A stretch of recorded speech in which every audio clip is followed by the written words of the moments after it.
வாங்க வாங்க வாங்க எதுக்கு மூச்சு வாங்குது அம்மா முட்டை தோசை போட்டாங்க வாங்க போலாம் முட்டை தோசை போட்டிருக்காங்க வாங்கடி பா இப்போ எதோ தப்பிச்சுட்டா சாமி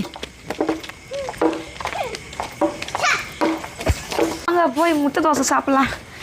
அம்மா எப்பா முடியலடாப்பா சாமி ஷோப்பா பால் விளையாடி விளையாடி வந்து ஒரு முட்டை தோசைக்கே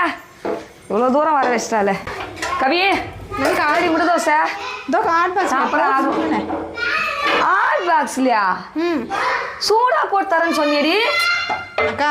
1 மணி நேரத்துக்கு முன்னாடி சுட்டேங்க அப்புறம் எப்படி போய் குழந்தைங்க கூட விளையாட முடியும் என்னது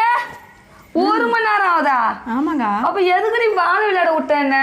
அக்கா அது விளையாடுறதுனால தான் உங்களுக்கு நல்லா நைட்டு தூக்கம் வரும் டயர்டானீங்க நல்லா தூங்குனீங்கன்னா காலை சீக்கிரம் எழுந்து வருவீங்க போங்க பசங்களுக்கு பால் விளையாடுறதுக்கு ஆள் இல்லைன்னுட்டு எனக்கு போனை போட்டு வர வச்சுக்கிறேடி போதண்டி முட்டை தோசை போதுமா ஒன்று தாங்க இருக்குது அதை போய் போதும்